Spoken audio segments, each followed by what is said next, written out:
What is going on, everybody? Happy Saturday to everyone in the United States of America and in the world. 49er fans all over. Probably the longest build-up to a game in the history of build-ups. Raj, Niners v Chiefs tomorrow. We got some news, and then it's just really talking about the fact that there's kind of two lines of thought on this game. It's either just a game, or it's a revenge game, or it's all of the above. So glad to see you again, Raj. We're on a little later in the week than we were planning to, but that's just the way it worked out. How you doing, man? Good. We got Texas and Georgia on the telly. It's a classic game. So, I'm excited. It's the night before the rematch of the Super Bowl. Right. A lot of hype into this game. I know some might say it's just a regular game. It's another game. It's another regular season game. Not me. I think it's a revenge game. I mean, the Niners have not beat the Chiefs since 2014. 2 Super Bowl losses. Rough, painful. I know we all don't like thinking about it. But the 49ers need this win, not just for the record. Like, I get it. They win, they're 4-3. It's a lot better than 3-4, but they mentally need this win, because if they can beat the Chiefs and get the monkey off their back, there's going to be so much clarity for them mentally, and it's just going to make them feel good. I still feel like they're just playing, they're pressed. They're still like, I think they're still irritated. Obviously, they would be. A lot of fans are. It's tough to get over that loss. You've lost to this team twice now in the Super Bowl, so they need this for a mental edge for the rest of the season. Personally, I was listening to an interview with Trent Williams, and he talked about, like, there's nothing you can do about the loss. This win, he goes, if we win, is it going to bring down confetti and champagne? Yeah. So it's not a revenge game, more or less. I think, like everybody says, this is a psychological thing for the 49ers, whether they want to admit it or not. Because if they can beat the Chiefs, then it's kind of like we can beat anybody. And this season right now is, I wouldn't say on the brink or teetering, but it's getting to that point. They're 500, 6 games in. They can't really afford a ton more conference losses. It looks like the division is going to be the thing that they're probably going to go for this year, which means that they would get a playoff spot. But long way to go. There's a ton of season left, but I think 49ers v Chiefs is a huge game for the 49ers. It's a huge game for, some other there's some players on our team that I want to discuss in a second. This is a big game for that particular guy. So I'm excited for tomorrow. I'm kind of I didn't pick the Niners to win in my previous stream. So when we do picks later, I'm already telling you that I didn't pick them. So I'm expecting the opposite to happen of what I picked, of course. So, but yeah, I'm big on this game. It's going to be huge. Yeah, it's going to be a big game. And the story of the weekend, the big story, the return of Ricky Pearsall, obviously came back to practice. Kyle Shanahan said they're going to activate him, and today they officially activated him from the NFI list, and he's going to make his debut tomorrow. It's huge, man. It's going to be a bolt of energy. I don't know what to expect. I don't know if he's going to have a lot of, touches, if targets, if anything. He may not get many, opportunities. This is his first game back. Just him being out there is big for him. Yep. But I think he's got this mentality, this guy, he's got a second chance in life. Guy got shot, and he's out there trying to make the most of it. You can tell he's working so hard. You've seen all the clips and the videos, and I've heard a lot of people talking that have been at training, at practice this week. All the reporters that talked to Larry Krueger and Cam Inman, and they said he was working so hard. He was taking this so serious. This is his opportunity to prove himself. Juwan Jennings is injured. He's got the hip issue, and, Debo's dealing with the wrist. He's going to play, but you still got, players that have been banged up, and Ricky's going to use this opportunity. As many chances that Kyle's going to give him, he's going to try to make the most of it. And it's unbelievable that this guy actually got shot, and he's going to play his first game on Sunday against the Chiefs. And it's crazy. Brock Purdy made his NFL debut against, I think it was the Dolphins, right? But he actually, his first start, but I think he actually made his debut. Actually, the first time he actually got in a game, I think with the Chiefs, if I remember correctly. And then Christian McCaffrey made his 49ers debut against the Chiefs, and now Ricky Pearsall making his debut. And the crazy thing, I was doing the math, and I looked, 49 calendar days he got activated after being shot. 49 calendar. It's crazy. Destiny. I saw some tweets saying like he should be introduced last, Mm-hmm. and they should make that place go crazy for him. I think that would be Yes. humongous. I think the Niners need. I don't think. I don't know if the win one for the Gipper is kind of like what they should do. You know, this is we're gonna win this for him for everything he's been through and gone through. I just think he has a really good opportunity to make some strides tomorrow because like you said, like hasn't been Debo all year, other than maybe the breakout against Seattle. We're still trying to figure out where Brandon Ayuk is on a consistent basis. Like, sometimes he's playing, sometimes he's missing in action. And then Juwan, a very big piece to this offense, especially on third down. He's not in there either. So maybe to me, it points that he might get some touches. I wonder if they have some stuff drawn up for him. I don't think the Niners are going to force it to him just because he's back, but I would assume there's got to be a little bit of something, even if it's just like his first catch, a screen, a comeback, whatever it needs to be. I'm excited for him. It's weird. It's like he has all this lore behind him in this story, like this 49er greatness, all this stuff. Everybody's talking about him in such a huge way, and like it's all because of what happened and what he's had to deal with in order to get back on the field. So hopefully he has a great game tomorrow. Hopefully he gets involved is what I'm thinking. Because the Niners offense, a lot of people don't realize how big of a player Juwan Jennings is on this team. So they said he was signed to be the man defense killer. The guy who can get open against man-to-man defense, which is something Niners struggle against, especially in the Super Bowl. He's supposed to be a man beater. Short area quickness, that's supposed to be his MO. So hopefully we'll get to see it. Yeah, no, and I saw the glimpses of it in training camp. We've seen the film. You see it. He looks like a very quick, twitchy type of guy, and that's why the 49ers went and they drafted a wide receiver in the first round when people were like, "Whoa, what are you doing?" If you watch that Super Bowl, Deebo Samuel and Ayuk couldn't beat press man coverage, and they needed a guy. Kyle Shanahan said, "We need a guy to get out there and go out there and be able to beat that press man coverage." Because against the Chiefs, who most people think Chiefs are going back to Super Bowl, and if the 49ers have to play them in the Super Bowl, this is a guy that could really help them. And again, with Juwan Jennings being out, this is a guy that could step up. And again, we don't know how many targets he's going to get. You don't want to force it just because he's coming back, but he's got a good mentality. The fact that he's back is just amazing. And I think he will have some opportunities tomorrow, and I think he's going to really make the most of them. And I think you're right. The fact that just his ability to be there and give this team that motivation, that juice that they've been missing, they're going to really rally over this guy. And if he actually is the last guy announced, because I said that yesterday when I was live, I said they got to make this guy the last player announced when they're coming out of the tunnel. The amount of fans that are going to be losing their mind is going to be crazy. And I think that the Chiefs will lose they're going to try to steal momentum. It's a road game, but it's going to be hard for them to steal momentum when you got that, when you have Ricky Pearsall, the emotions. Oh my God. And if he comes out to 50 Cent, like everybody wants him to, many men, if he comes out and they're playing the 50 Cent song and oh my God, and everybody's screaming, Ricky, it's going to be hard to stop that momentum. And I think he can make some big plays in the red zone and help him, get this win. I think Ricky's going to be a big part of this game. I predict he's going to have a touchdown already. I already said that yesterday, maybe the first touchdown. And when he gets that touchdown, that celebration, that moment, it's going to hit like crack in the 80s, man. It's going to be absolutely unbelievable.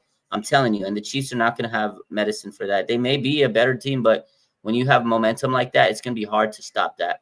Now, the other key is making sure you don't turn the ball over. You can't let Patrick Mahomes stick around. As good as the momentum is going to be from Ricky Pearsall and as amazing as the story is, you just can't let the Chiefs hang around. I think this game in a lot of ways is going to be a little bit of a barometer of what the Niners are this year because they beat bad teams. Seattle has got some talent, but they were pretty beat up on Thursday. And like I said before, I said this in my preview during the season or during the offseason, as long as Geno Smith is the quarterback in Seattle, I don't worry about them too much. And I was proved right. That's not like the point of this. Like I'm not just like, oh, look at me, I'm beating my chest. But this game is a huge game for them. And yeah, I think the main thing that they need to do is they need to get past all the hoopla in the beginning of the game and kind of refocus. It's going to be awesome to see them back, and hopefully they play the music, the crowd goes wild and stuff, and then they got to go play football. Yeah. And then they got to go play the best quarterback in the NFL and maybe in a very long time in number 15. And Kelsey's still Kelsey. I don't care what anybody says. The Niners have a hard time stopping him. The Niners have a hard time stopping mobile quarterbacks. And this is exactly what the Niners need to prove, to see if they've made some changes over the 10 days, if they've gotten better. I feel like if they win this game and maybe go into play Dallas and beat Dallas, I feel like the Niners can go into that bye week, maybe make a free agent move. And I think that'll kind of determine a lot of things, because I'm thinking like, okay, Greenlaw, does he come back if the Niners have a down season, or a season that ends up in a going in a downward spiral where we lose a lot of games and we don't make the playoffs? And CMC, same thing. Like, I feel like if the Niners are on an upward trajectory, you're probably going to see CMC after the break, hopefully. And I think Greenlaw, you're who going to see knows, him maybe regardless. closer to the. What's that? You're going to see him I think regardless? you'll see CMC regardless. He just wants to play. And if the 49ers lose the Chiefs, they can beat the Cowboys and be 4-4.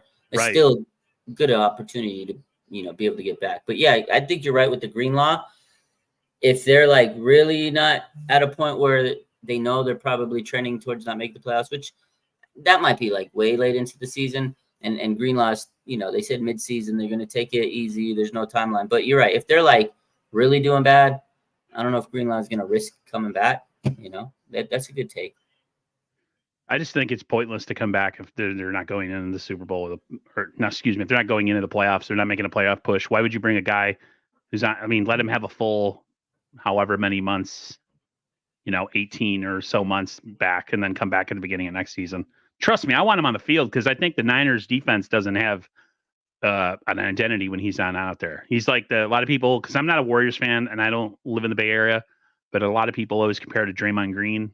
He's the guy that kind of pushes it up until it's not a penalty. Like, he'll hit you late. He'll do some things that'll go really close to the whistle. But I think the Niners need that, because I love Fred Warner to death. He's a really big time player, and he makes a lot of big time tackles and hits. But Greenlaw is that guy. You know what I mean? He's the guy that, other teams have to be like, all right, where's 57? Because he plays with a different mentality. I feel like their run defense has suffered with him not being out there. I feel like their swarming to the ball has suffered since he's not been out there. I feel like it's always one man and a bunch of other jerseys just kind of flying past everybody. Like, I miss having him be that guy that, kind of starts it up, and then Fred Warner kind of finishes it off. So I'm looking forward, hopefully, to seeing him. But like, again, if they're not going towards anything, why bring him back?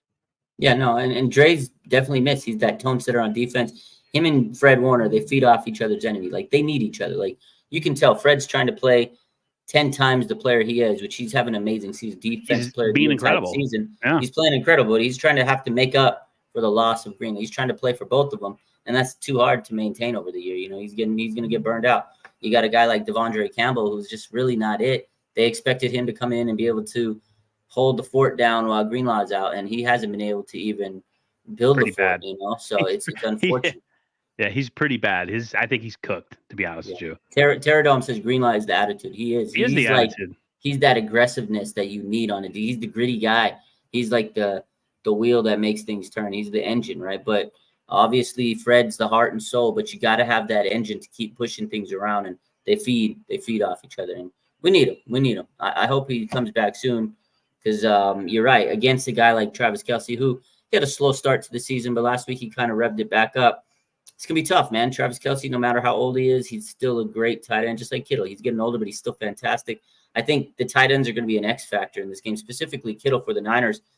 Chiefs tight ends are giving up like the second most yards. Sorry, Chiefs defense is giving up second most yards to tight ends.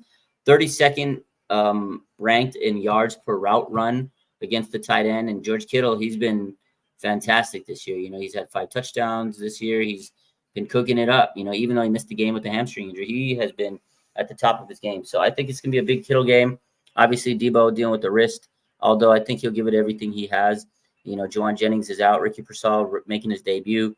But what are we going to see from him? I think that Brock's going to really have to lean on George Kittle. And we really haven't seen George Kittle have like a monster game against the Chiefs. And I think this is the game where he does. It's funny. I inserted I inserted Ricky Pearsall into my Madden season late in the regular season, and I was playing a playoff game. I'm in the divisional round right now. And I was playing Seattle, and like I really started. I was kind of forcing the ball to Pearsall, and the commentator even made. I think it was Greg Olson about the fact that the Niners had all these other weapons, and now they have this player from Florida, Florida State. He's from Florida, Yeah, Florida, and I was like, whoa, that sounds like some updated commentary or something. So I thought it was pretty interesting. To me in this game, really, dude, when it comes down to it, Raj, I think it's really Kyle versus Steve Spagnuolo. I think that's Yeah. kind of the big matchup that no one's talking about. Well, I take that back. Some of us have brought it up because I feel like Kyle is really good when he's going against like standard defensive coaches, standard head coaches. But when he goes against guys that have a scheme that is really aggressive and challenges the Niners to do things that are out of their comfort zone, I feel like the Niners struggle, and I feel like Brock has struggled. Um, they took it to us in the Super Bowl. We couldn't really get anything going in the passing game. Kittle had a bad game. Ayuk had a bad game. Debo had a bad game. And yet we were still in it, which is amazing. Yeah, we were down to the wire. You're right. And everybody keeps saying that, Pearsall is this man beater that's going to challenge the Chiefs and maybe finally get us a chance to beat them. So I feel like Kyle has his work cut out for him tomorrow. Let's see what you got after 10 days. Let's see if you can cook. You're absolutely right. And Stevie Spagnuolo, what's how do you say? How do you? Spagnola. Spags. I'm going to call him Spag. We'll just call him Spags. Anytime Spags I write a topic, I just put Spags. I don't put his whole name. He is the best defense coordinator in the league. This guy is so good he could be a head coach, but he doesn't need to because he knows he's so damn good at making other head coaches look silly. He makes Andy Reid's job a lot easier because he helps him out. And that defense this year has been pretty damn good. Their offense, the Chiefs' offense hasn't really been the Chiefs' offense. Patrick Mahomes has been off to a slow start. 6 touchdowns, 6 interceptions, and I see the discourse on online. A lot of people are saying, Brock is better than Mahomes right now, and this and that. And look, I love Brock Purdy, and I think he's having a fantastic year. And I think he's an elite quarterback, top 3, top 5. I'm not ready to call him better than Patrick Mahomes yet. I know his stats are better. I know he's having a better year statistically, and I've seen Brock do things so amazingly with his legs.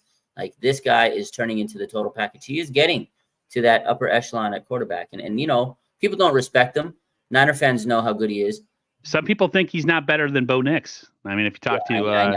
Yeah. Colin Cowherd's an idiot. But the fact of the matter is, I'm still not going to say that Brock Purdy's better than Mahomes, even if he beats him this weekend. Like, it's great. They need to beat him. Yeah. But, I mean, Patrick Mahomes, MVP, Super Bowl champion, all that. You got to respect him. 3-time Super Bowl champion. I think he's a 3-time Super Bowl MVP. Yeah, 3-time Super Bowl like champion, 2 times MVP of the league. And he can turn it on anytime. Like, if you give him the opportunity, he can burn you. And he's so good, man. But Brock Purdy, he's getting to that point where it's like, yeah, man, Brock is really good.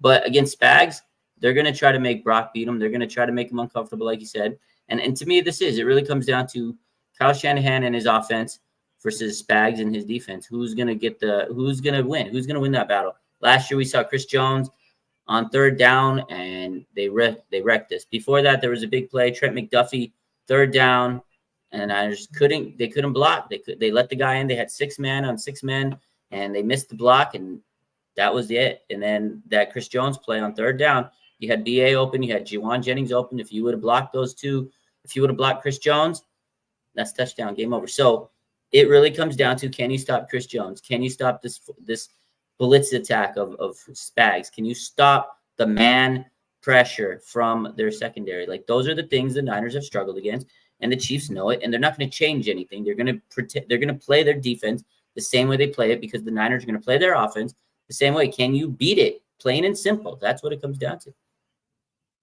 Pterodome says that Ricky Pearsall needs to be a fly in the ointment of the Chiefs. As far as people make these statements, man, it's either all or nothing. It's either black or white. There's no gray area with any of these statements. Brock is nowhere close to Patrick Mahomes. Okay, he's a 3-time Super Bowl MVP. He's a 2-time, like you said, league MVP, 3-time champ. Brock Purdy, if that's where he's aspiring to be, then that's a great thing to have. Big thing. Do I think he's a really good quarterback, Brock Purdy? Absolutely. Do I think he's a check down merchant and all these other things that guys like Colin Cowherd talk about, or Nick Wright, or Grant Cohn, and all these guys that they all have this the Cheshire cat look on their face, like, oh, look at me, I'm saying something controversial about Brock Purdy. We all know the truth. We all watch the games. Any of us who actually watch the games know that Brock Purdy is the real deal. Yeah, he's Is he ripping it great? this year. What's that? He's ripping it this year. He's He's right.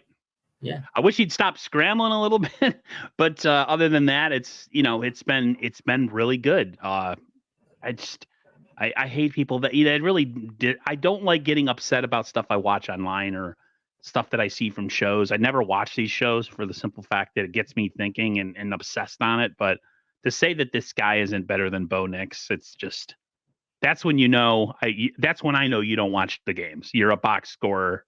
You're a box score guy. So to me, another thing that's a super important thing in this game is we have a lot of young guys right now that are playing crucial roles on this team. Mm. Pooney, Chris Jones, matchup I want to see. Do I think Chris Jones is going to get him some? Probably a little bit, but I think Dominic Pooney is also really good too. So that's a matchup I'm sure. And I can't say nobody's talking about it because I'm sure a lot of big channels and people who talk Niner content have all mentioned that. But Mustafa, Bernardo Green, how much are we going to see of Garendo? Even though they say that Mason's going to play the whole game, I still think that that's a stretch based on what he's dealing with. So the Niners, to me, are going to have a lot of contributions, hopefully positive, from some young guys. Can they stand up to the challenge? Can they stand up to the pressure of it being the team that's eliminated them or stopped them from getting their last two Super Bowl championships? That's just me, though. Yeah, no, it's nice to know that their rookie class right now has been so good. Like this is probably one of the best rookie classes I've seen, not just in Niners, but in the league in a long time. Like this rookie class, man, hats off. Mustafa, Renaro Green, interceptions last week. They both got their first career one. Those were the only 2 interceptions on the season for the 49ers defense. Isaac Garendo came up, made big plays. Mason went down, and Kyle leaned on the rookie, and he ripped it apart, got the game-sealing run. Like, that was amazing. You got Dominic Pooney, who's been playing like a Pro Bowler. Trent Williams is out there gushing about him every day. It's like, wow, you're getting praise from Trent Williams. That's amazing. Big matchup against Chris Jones. I think Pooney will have a good matchup. I don't know if he's going to get the ultimate, win the battle against him, but he'll have some good reps there, and that's what you can ask for because last year, like I said, Chris Jones wrecked them, and they had no answer for him. So I feel a little bit more confident with him on the line this year against the Chiefs. I'm really happy that these rookies are getting their opportunities. I think they're good, man, and you got to let them play. I mean, these guys are dogs. They're hungry. And that's the good thing about the 49ers rookies. They are getting opportunities. They are learning. They are kind of coming into age. And, this offseason, they got a lot of free agents. So I think it's going to make it feel a little easier to part ways with some of these guys that are not going to be back. And I think that's what the 49ers goal was really develop through this draft, which they always have. But this year specifically, it's like, wow, they hit on a lot of guys so far. The offseason is going to be like, we can let him go up. We can let him go up. Fuck him. We can let him go. We got boom, boom, boom. So it's promising. I just imagine him sitting in an office saying, F this guy. Yeah. He can go. Fuck him. Yeah, he can suck it. I think basically, resign. Coming into this game, though, against the Chiefs, it is nice to know you got some younger guys because usually, over the couple of years, Chiefs had a lot of younger guys that they developed, and now they're, like, really good. And it's like, damn, now the 49ers are doing that. And it's like, okay, we got some really good guys, and they're going to have to make a big play tomorrow, and I'm excited to see it. But I'm pretty optimistic about these guys. See, the Niners defense to me is the most concerning part of this team because they haven't been that great this year. They've shined in some spots.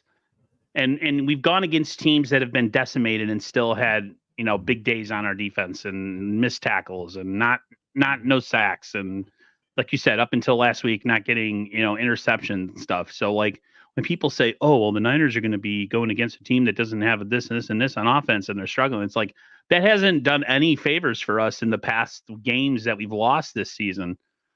The Niners defense is, I think, the key to this game because I think the Niners offense will, I think they're going to have an okay day against this team personally, especially if Mason's playing.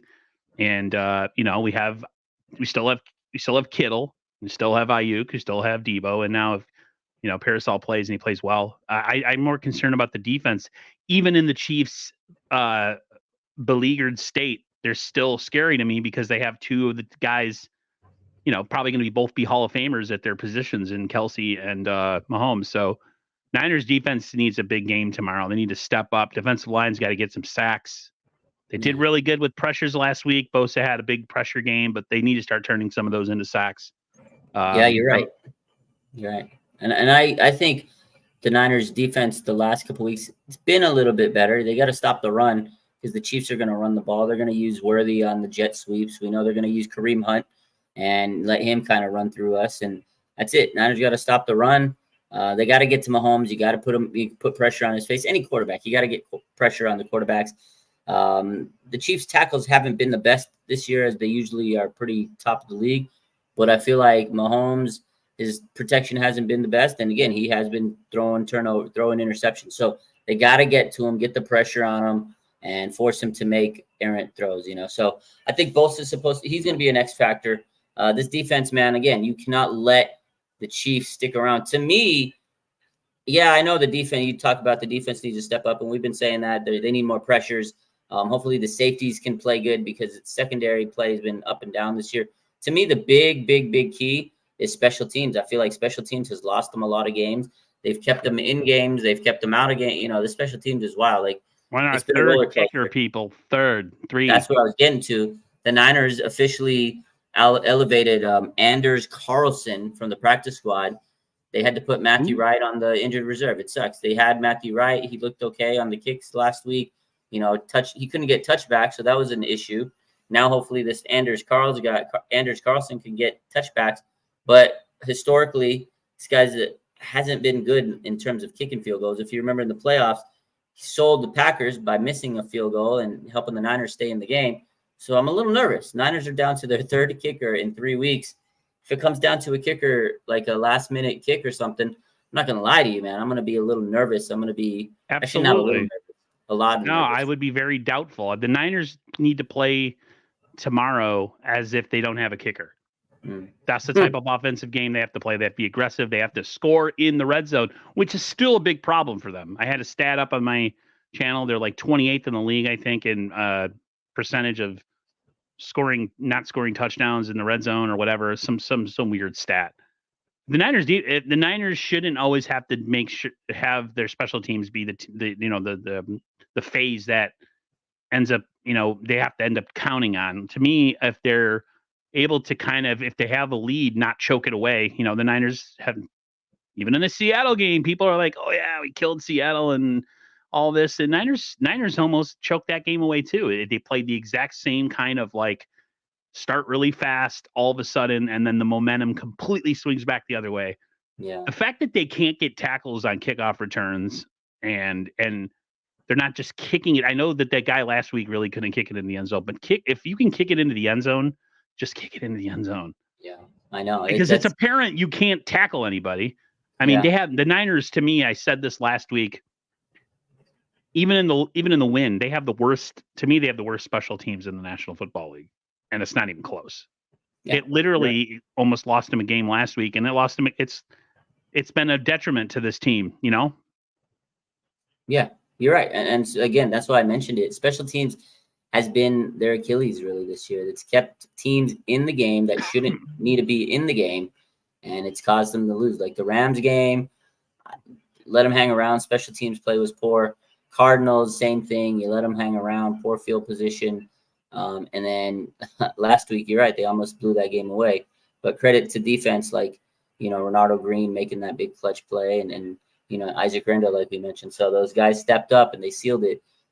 That's what's going to have to happen in Kansas City. Guys are going to have to step up, make big plays, and you just cannot mess that third phase of the game. People say you got to be stout on defense, win the trenches, be great on offense, score a lot of points. You can't let the Chiefs, you can't hang field goals against the Chiefs. You got to score points. All that's true, but they forget that special teams is a big part of the game. You got to get good field position. You got to tackle. You can't let them return kicks. In this new dynamic kicking game, it's changed the way that, teams plan. And, there's every week there's a kicker might kick the ball off and let somebody return it, and boom, you get a kick return for a touchdown. It seems a little easier nowadays to do that. So, or like a muffed punt or a muffed kick, or there's been a lot of forced fumbles on these kick returns because they have to be they're forcing these guys to make plays in the kick game. That's what the dynamic kick rule is. And you're getting these forced fumbles and stuff. It's like, dang, man. So the Niners have to be able to not make mistakes in special teams. And I don't know. That's a big part of this game I'm worried about. I'm okay with. I think the offense is going to cook. Brock's been tearing it up. I think the defense will play better. I feel like they have been getting better. And we mentioned the Chiefs' tackles are not the greatest right now. But although they hold a lot, we know they hold a lot. So things might change. I hope that they get called for a holding at least. My nephew always made a good point of saying if you're beating a team good enough, the refs call shouldn't affect you. Like if you're playing close all the time and it's got to come down to, crooked refs, or if you want to say that there's it's rigged, or it's there's some sort of thing going on against the Niners in the league.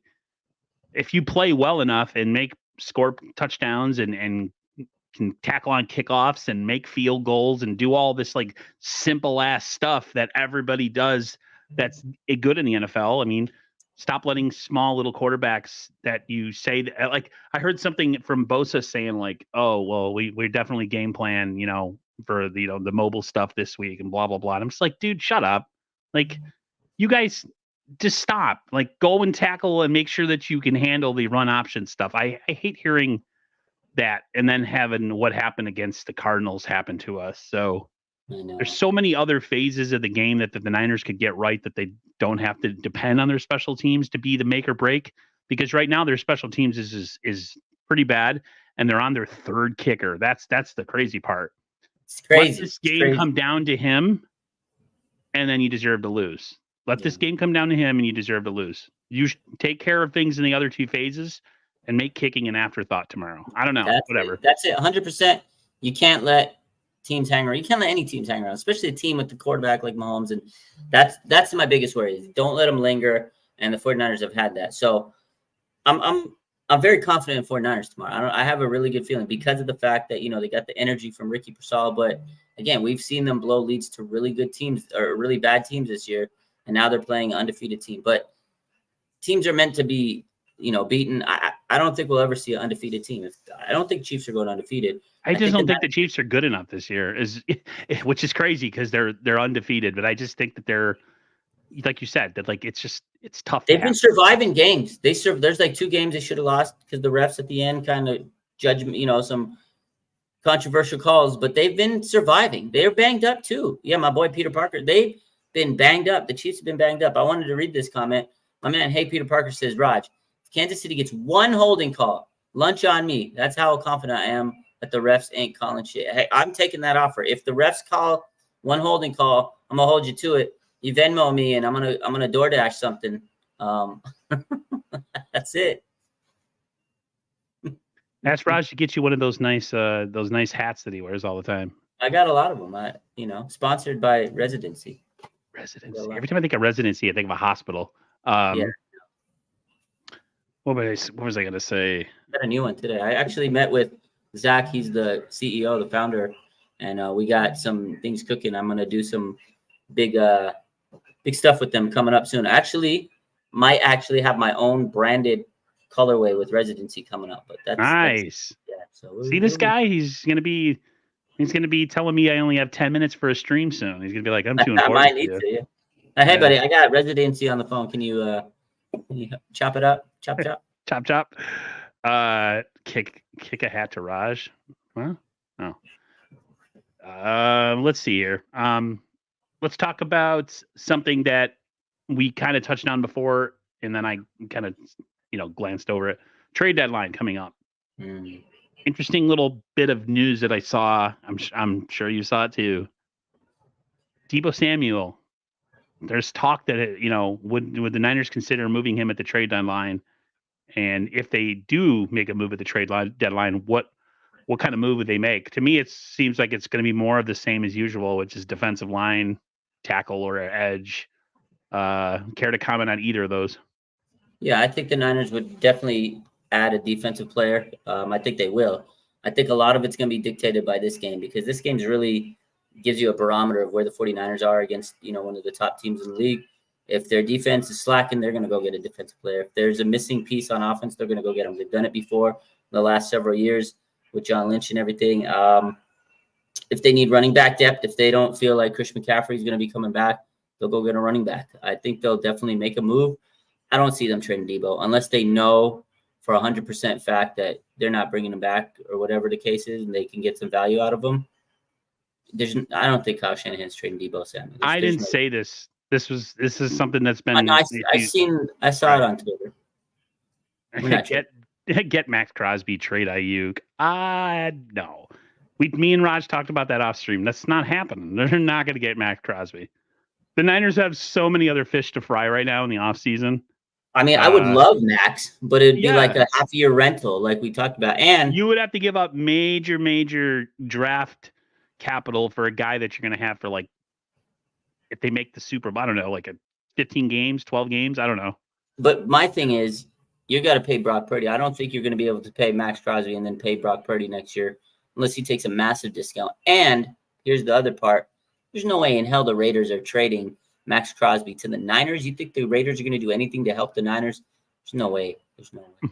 No, it's not going to happen. It's good to do it on Madden if you play make believe. I've never done stuff on Madden that wouldn't happen in real life. I always go after like the under the radar guy, like a realistic trade. I forgot the name of a defensive lineman that some people were talking about that seemed like a more realistic, where you don't have to give up the farm type move. Hell, if they can make two kind of standard defensive line moves and maybe get a tackle and an edge out of it, that'd be awesome. Or an edge and a running back out of it, that would be great. Because even if CMC comes back, you can't use him like you did before. Yeah, you gotta. Yeah, and Mason's dinged up now, which anybody with a brain knew that was going to happen. He was literally 25 carries. It's tough, but running back's tough to play in this league, man. That's the worst position. You're going to get banged up. But, credit to Mason. I got to give him a lot of credit because he did come back this week. He was limited through practice all week. He sprained his AC joint, so he's back, and he's going to play. Now, I don't know how many carries he's going to get. I expect him to get about 15 carries at least, maybe a little less than what he was getting, and then you can give Garendo 8 to 10 carries, maybe a little 12.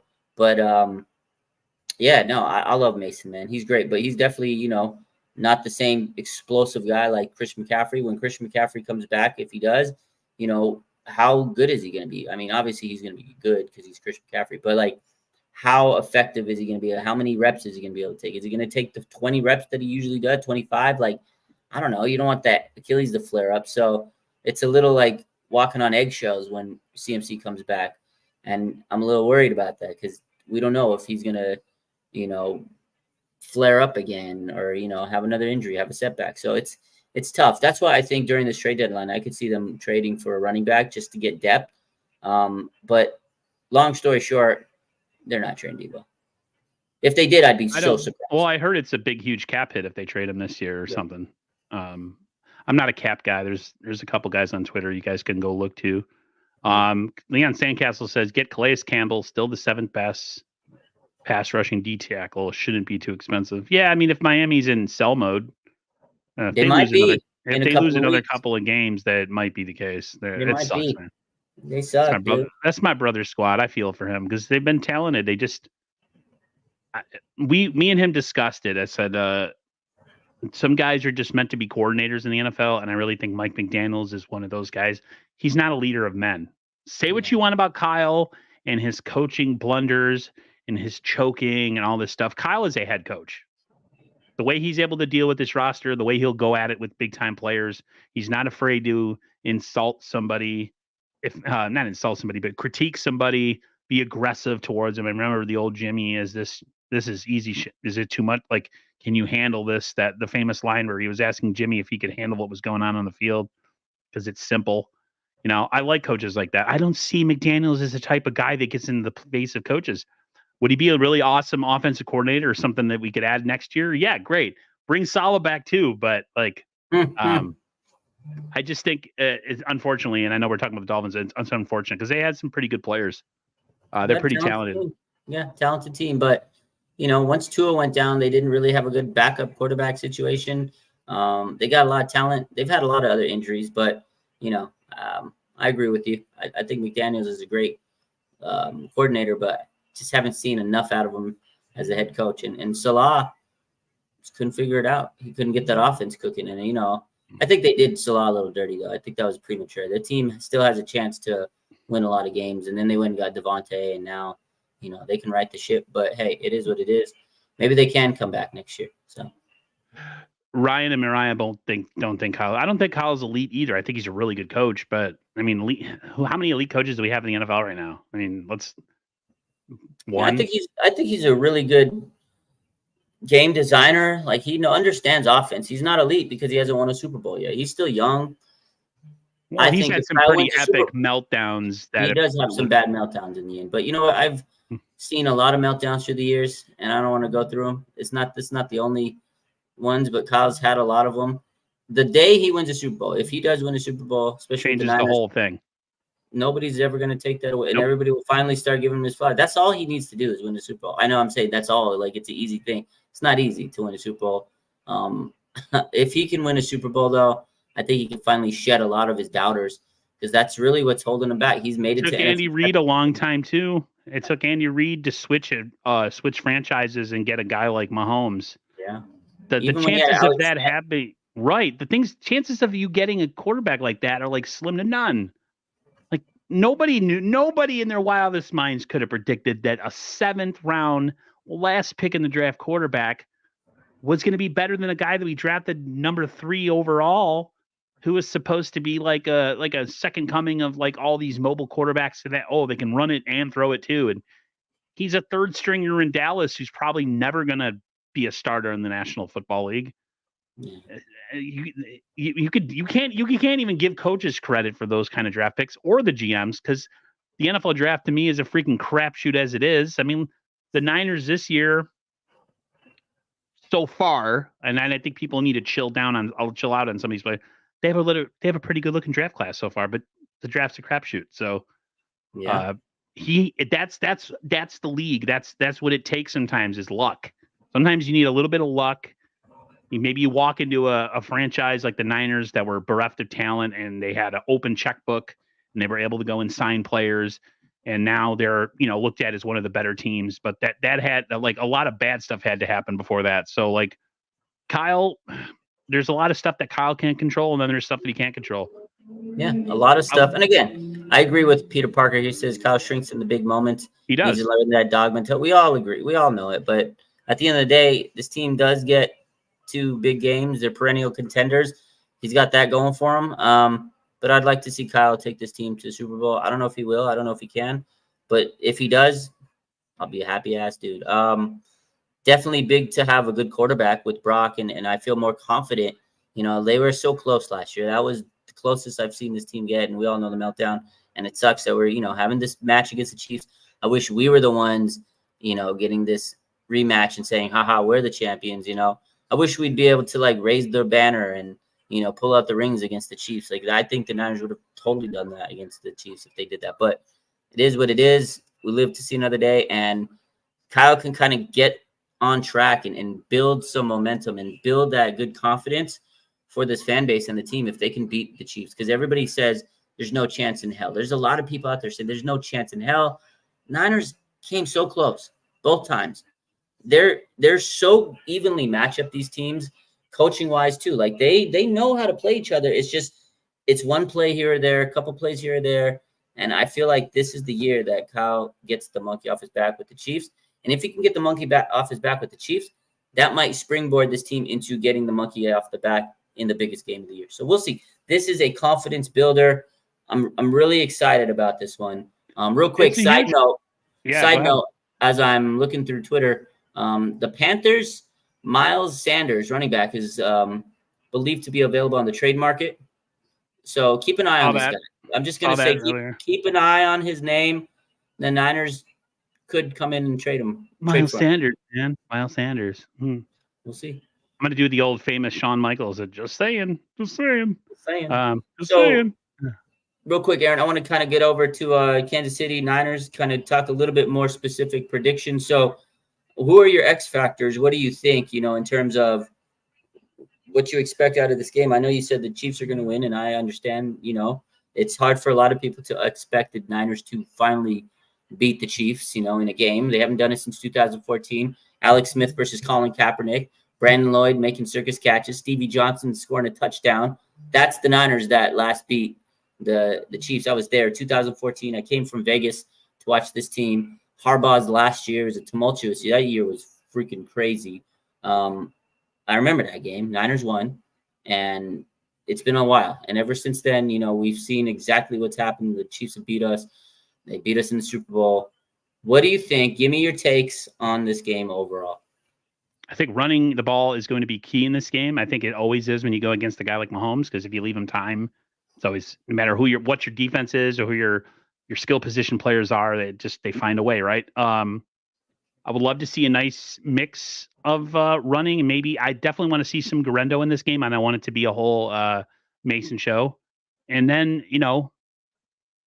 defensively, just finishing, man, like getting to the quarterback and taking him down, causing him to not have all day to throw, whatever you got to do to get after Mahomes. I don't like, blitzing is really bad against a guy like him, but the Niners played this cover 3 where they rush 4 and drop 8, and like me and a bunch, I don't know, it might have been you and a lot of people we do YouTube with, great quarterbacks against that defense tear that defense to shreds. Like, it's the Niners. I would love to see some multiples in their fronts and what they're going to show Mahomes, because I feel like if you just sit there, rush forward, drop 8, it's the same old thing. It's going to be the same old outcome. So I would like to see some aggressiveness on defense. And as far as offense, I would like to see them run the ball. The closer they get to 40 carries in this game, I think the better chance they have of winning. I agree. Because you keep Mahomes off the field. You allow the defense, you allow the Kansas City offense not to see the field. I agree with that. You got to run. I think Purdy's got to make sure he doesn't have any turnovers. And I think the Niners need to be able to neutralize the Chiefs' pass rush. And it's easier said than done. We know that's going to be tough. We talked about that. I honestly also think that the 49ers, they got to be able to score in the red zone. That's been a big issue this year. They got to be able to. I totally forgot about that. Yeah, scoring in the red zone is key. The Chiefs have had some troubles in the red zone too. So I think both of these teams know that where they got to get it done is in that red zone. They don't want to rely on their kickers, although the Chiefs have a better kicker overall. So if they have to get into a field goal game, I think they'd feel a lot more confident. I think that's definitely a true statement there. But I really feel like the 49ers have to insert their wheel. They can't take their foot off the gas. We say it all the time now. You can't take your foot off the gas. And then on third down, 49ers have to be able to convert on third down, because last year that was the issue on those big third down plays in the Super Bowl. That was key. I feel like they have to be able to get third and short situations. That's always a goal, right? But you can't sit there and get into too many third and long situations, because Spags is going to eat them alive if you get into third and long. He knows exactly what to do. He'll dial up a blitz. He'll get crazy. He'll get a little exotic blitz going. Like he's so creative. First down penalties that the Niners seem to incur a ton of, putting you behind the sticks against this defense coordinator like Spags is bad. He's got to have those third and shorts, those easy conversions. Short situations. They got to be able to do that. And on defense, the 49ers cannot allow the Chiefs to get those third down conversions, because the 49ers have always shot themselves in the foot. But it's third and long. Boom, here comes the first down. It's like, God dang.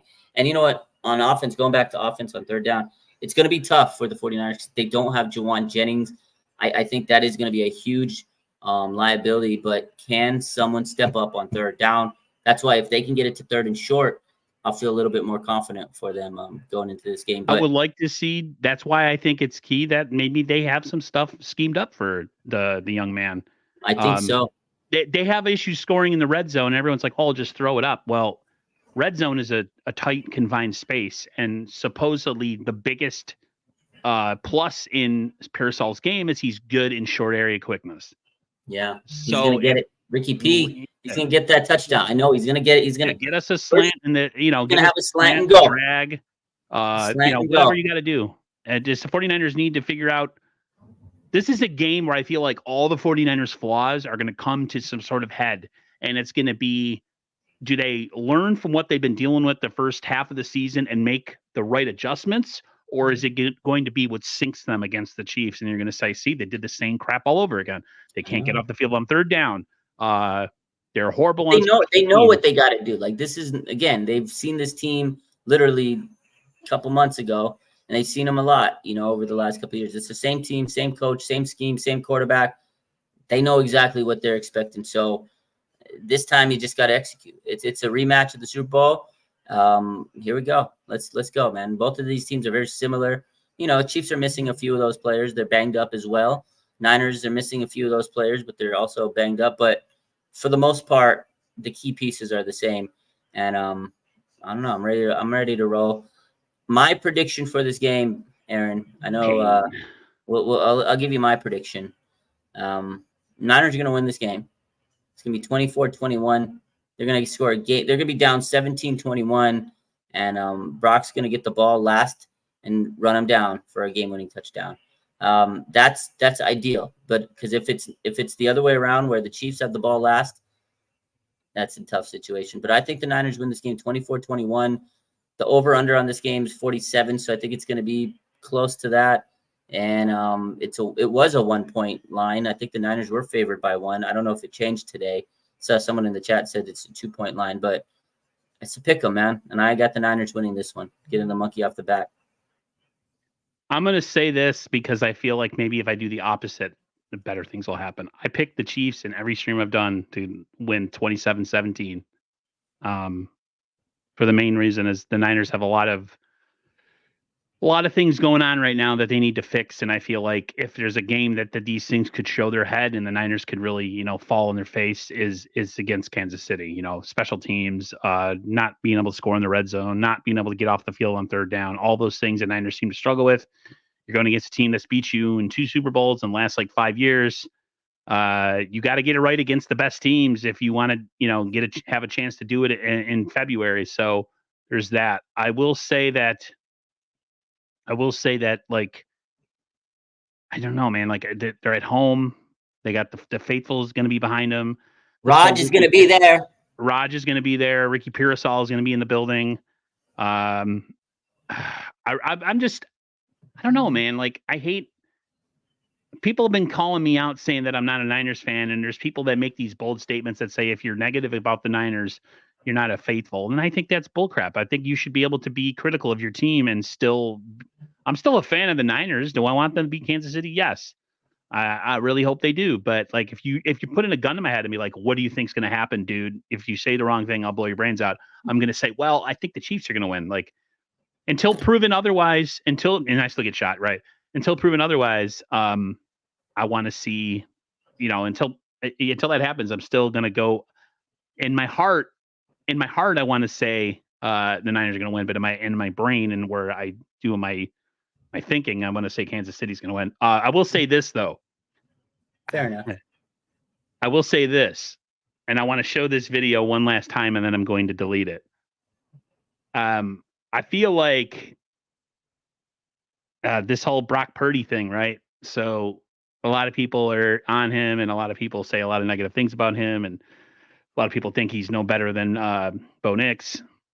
I don't know if you saw the soundbite from our former president about Brock Purdy being Mr. Irrelevant. I showed it on my last stream. People were like, you need to take that off or take it off your thumbnail. How dare you? But I don't know if you've seen it. The Trump saying what he said about Brock Purdy. I wanted to play it for you. I saw it on Barstool. I don't think I saw the whole. I saw a part of the clip. It's literally, it's a 15-second clip. I'll show it, and then I'll let you comment on it.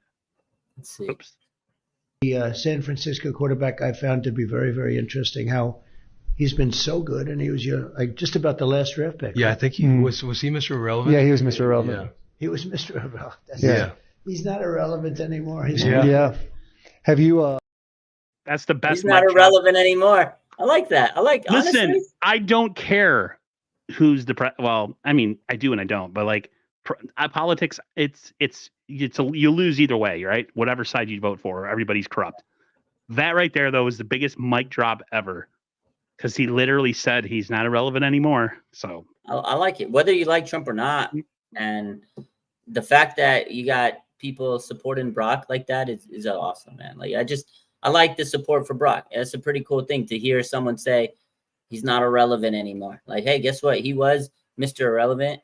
He's not irrelevant. And I wish media, the people in the media, would actually say, you know what? That Brock Purdy guy, he's pretty damn relevant. He's pretty damn good. But they just want to continue to push the narrative of, Well, he's Mr. Irrelevant. Well, he's this, he's that. That whole draft class, real quick, before we leave here, that whole draft class, Aaron, was absolutely dog shit. Look at this, man. Like all those guys, Kenny Pickett, every single one of those guys that was drafted in that quarterback, Malik Willis, he never was a starter on that team. Really, he sucks.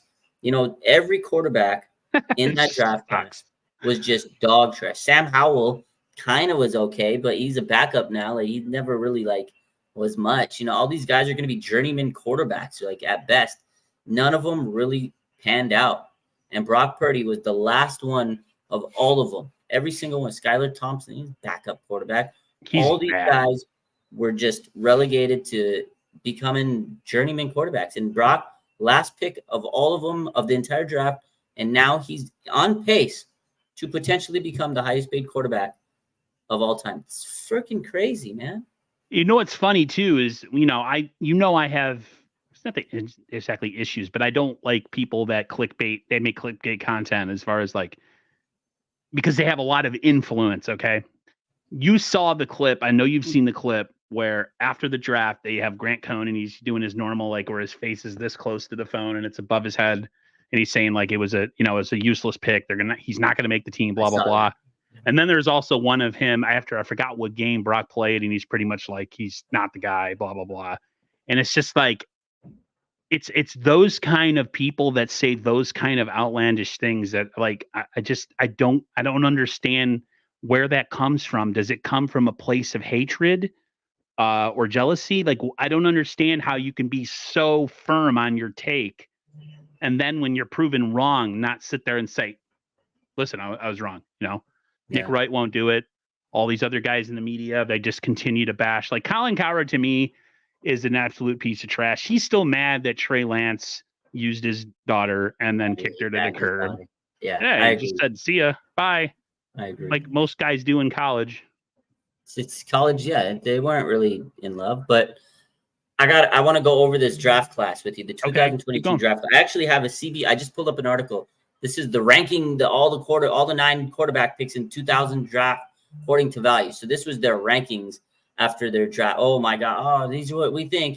This is how bad those rankings were. So the number 1 drafted quarterback, according to the rankings here back in 2022, was Malik Willis. This guy, we know he's a backup in Green Bay now. He didn't really get a chance. Number 2, Kenny Pickett. He was the number 20th overall, right? Oh, baby hands. Yeah, he just sucks, man. So they said, we know what his ceiling is, but the floor seems relatively high. They thought he was going to come in and be this really good starter. He's not even on that team anymore. He's a backup somewhere. Number 3, Sam Howell. This guy, right? Oh, man, they thought he's going to be the next guy. They thought he was going to be the 3rd best quarterback in this draft. He's out there being the backup to Geno Smith. 4, Desmond Ridder. He was in 3rd round, 74th overall. I mean, this guy's a backup as well. He's tough. He's terrible. He's going to be a journeyman quarterback, right? Next guy, Matt Corral, 94th quarterback overall, or 94th overall pick. 5th, they had him as the 5th best. He went to the Panthers. We saw them trade the world for Bryce Young, and now they're in quarterback hell. But Matt Corral, I couldn't even tell you where he plays anymore. 6th pick, or their 6th ranked quarterback was Chris Oladokun, who was drafted by the Steelers, 231st overall. I couldn't even tell you what he did in the league. I don't even think he made a final roster. I've never heard that name before. I know. Number 7, the 7th ranked quarterback they had was Bailey Zappi. He was a 4th round, 137th overall. He kind of backed up Matt Jones a couple times here and there, but he's nothing. They got to draft. Not to be confused with Billy Zapka from Karate Kid. Yeah, exactly. I mean, they drafted Drake May in New England, so it tells you what this guy did. They had number 8. This was the 8th ranked quarterback of all the 9 quarterbacks last in 2022. They have Brock Purdy. This is what they said. They said, Mr. Irrelevant won't be threatening Trey Lance anytime soon, entering with questions about his build and athletic profile. But he's drawn high reviews for his smarts, experience, and timing-based success. All key traits for a Kyle Shanahan offense. They were basically saying, he's fucking trash. He's not going to be anything. They said he has questionable athletic profile. You see this guy scrambling? That's not a questionable athletic profile. These are the rankings that you see after the draft. Throw him out the water. Throw him out the window. And then the last ranked guy. They had Skylar Thompson, 7th round. He was picked a few clicks before Brock at 247. So they said he was going to be a depth piece, and that's what he is. So those were the rankings, and look how shitty those quarterbacks were. The only one that really turned into something was Brock Purdy, the one they said, oh, he's not even going to threaten Trey Lance. Love it. The guy that everybody says, well, I'll just say this. The guy that everybody takes the goalpost and just continually moves him around. Oh, he has too many weapons. Okay. Yeah. We'll take his weapons away and we'll have him only play with one guy. Well, he's playing against a bad team. Oh, okay. So it's like every time you think he's accomplished something, there's always a hater that's going to come by and undercut him. To me, I really don't care. If they win a Super Bowl in the next couple of years with him, it'll be all justified. The one thing Terradome said about certain people who make content, they don't have any integrity. You got to remember, there's people that are fans that do this, and then there's people that do this for business, and so that's what it is. And it's funny, the ones that don't do it for the love are the ones that get the most attention. It's the people that do it and they're like so passionate about their team, and it's like 2 viewers. So yeah, it is what it is. Yeah, it definitely is what it is at this point. There's nothing you can do about it. Yeah. I'm trying to think. Anything else we talk about before this game? We've pretty much nailed it all. That's it. I gotta go finish my laundry, Aaron, and I gotta go. Texas is getting cooked right now, 20-0. I gotta see. Alabama lost again. That's awesome. Yeah, they lost to Tennessee. That's awesome. I don't watch college football too much, but I do pay attention sometimes at big games and say hey, that guy would look good on the Niners if it's like a big time program. So you guys have a great rest of your week. Me and Raj will probably be back on our regular scheduled Wednesday next week. Everybody go Niners. Hopefully you all enjoy the game tomorrow as I will be. And I'll see you guys next week. Peace. Go Niners. Ricky Pearsall, touchdown. Let's go.